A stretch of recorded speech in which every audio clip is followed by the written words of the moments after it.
अड़े हुए हैं, इसीलिए 24-26 तक का सत्र इसलिए बुलाया गया, इतना टाइम लिया गया। पर आप बताइए मुझे कि मोदी जी ने शपथ ग्रहण समारोह में इतनी देर लगाई हो आज तक।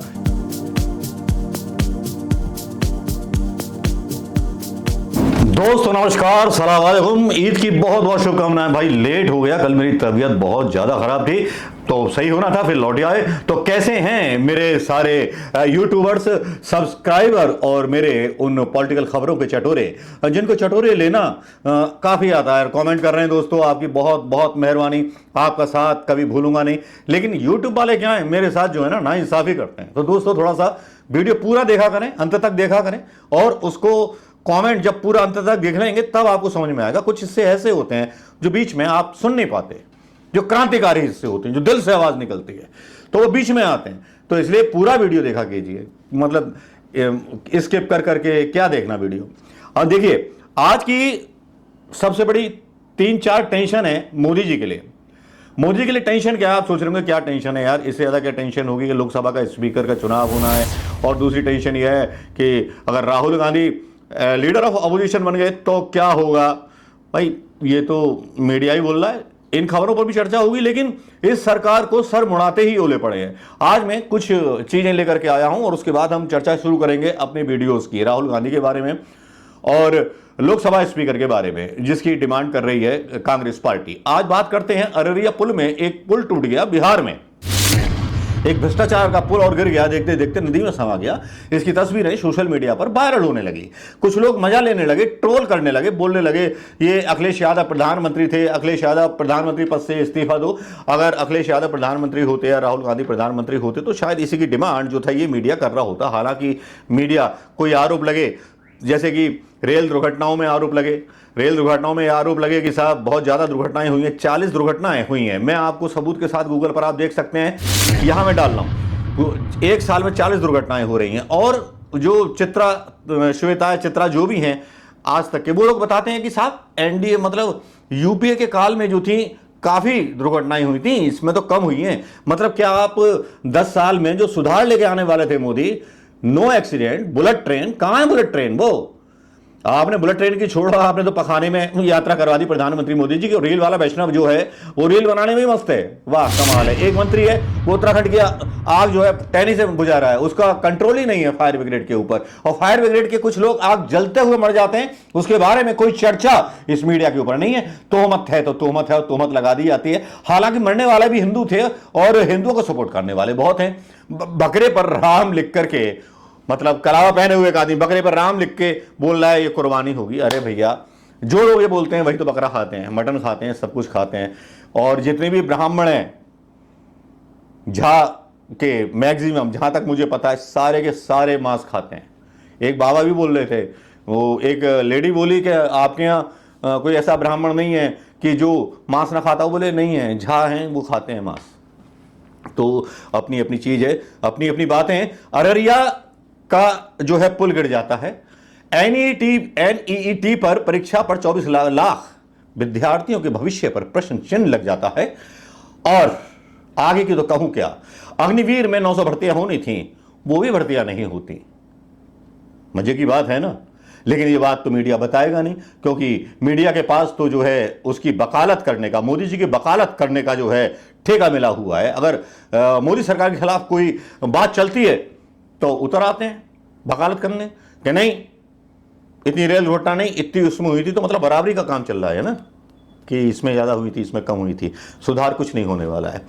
चलिए दोस्तों आगे की तरफ खबर करते हैं। खबर है कि लीडर ऑफ अपोजिशन कौन बनेगा। लीडर ऑफ अपोजिशन के बारे में मीडिया के द्वारा ये भ्रांति फैलाई जा रही है, बार बार फैलाई जा रही है कि साहब राहुल गांधी सोच के जवाब देंगे। ऐसा कुछ नहीं है। राहुल गांधी अपने मित्र दलों से मतलब बात कर रहे हैं इस स्ट्रेटर्जी पर, और राहुल गांधी खुद ही बनेंगे लीडर ऑफ अपोजिशन। कल एक सुधीर तिहाड़ी का वीडियो भी काफी चर्चित हुआ, वो देख रहे होंगे कि कितने सारे नुकसान होंगे राहुल गांधी के बन जाने से जब प्रधानमंत्री मोदी के साथ साइड बाय साइड टेबल बैठेंगे। और यह भी हो सकता है कि इलेक्टोरल बॉन्ड के घोटाले की भी जांच हो, बहुत से घोटालों की जांच होगी।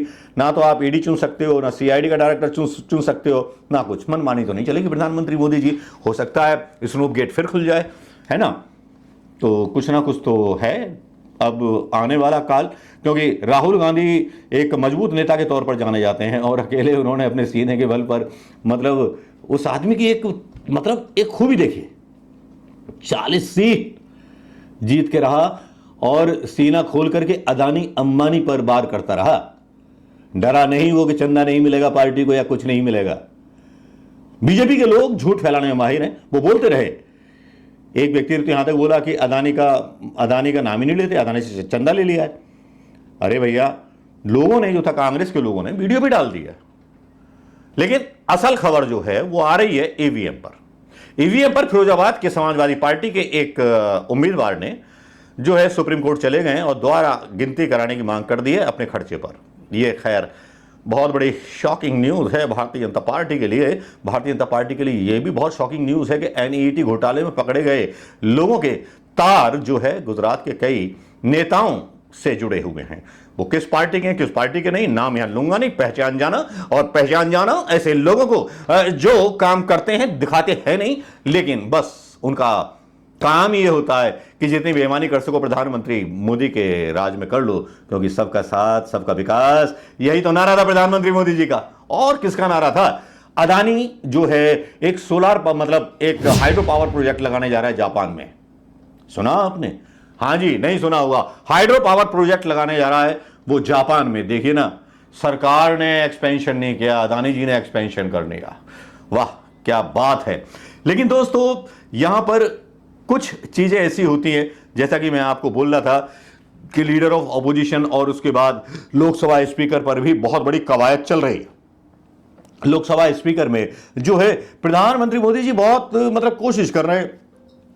अब वो नहले दहले मान नहीं रहे। नहले दहले कौन से? नीतीश कुमार और समझ जाइए नायडू साहब, वो जो है अड़े हुए हैं। इसीलिए 24-26 तक का सत्र इसलिए बुलाया गया, इतना टाइम लिया गया। पर आप बताइए मुझे कि मोदी जी ने शपथ ग्रहण समारोह में इतनी देर लगाई हो। आज तक जीतते थे, 3 दिन बाद इनका जो था शपथ ग्रहण समारोह हो जाता था। लेकिन अब तो ईवीएम मैया भी घुस गई है, जिस पर सुप्रीम कोर्ट कभी भी एक्शन ले सकता है। रिपोर्ट भी हो गई है। भाई होगा क्या आने वाले टाइम में? कोई तो बता दे, कोई तो इज्जत बचा ले हमारे सुल्तान आलिया की, क्योंकि भाई रौनकें हैं रियाया के चेहरे पर। अब देखना है सुल्तान के चेहरे से आंसू निकलते हैं या घबराया हुआ मौन। ये देखने वाली बात होगी दोस्तों कि आगे आने वाला कल क्या होगा, कौन होगा लोकसभा का स्पीकर और कौन होगा डिप्टी स्पीकर, और किस तरह से विपक्ष भी अपनी चालें आसपास बुन रहा है, और किस तरह से प्रधानमंत्री मोदी के चुनाव जीत जाने के बाद श्रद्धालुओं की बसें गिर रही हैं। उत्तराखंड में ही हिंदू सनातन सरकार है और वहां भी बसें गिर रही हैं, इंतजाम कुछ है नहीं, आग लगाई जा रही है। 29,000 पेड़ काटने थे, शिवराज मामा या मुख्यमंत्री मोहन यादव का आदेश था भोपाल में, लेकिन लोगों ने चिपको आंदोलन कर दिया, तो फिर भैया वो आदेश जो है वापस ले लिया गया है। तो चलिए दोस्तों, देखते रहिए आजाद हिंद आवाज न्यूज को। आता रहूंगा आपके बीच में लेकर के कुछ इसी तरह की खबरें जो थोड़ा सा गुदगुदी, थोड़ी सी खलबली और थोड़ा सा भक्तों को हैरान या परेशान कर देंगी। नमस्कार, जय हिंद दोस्तों।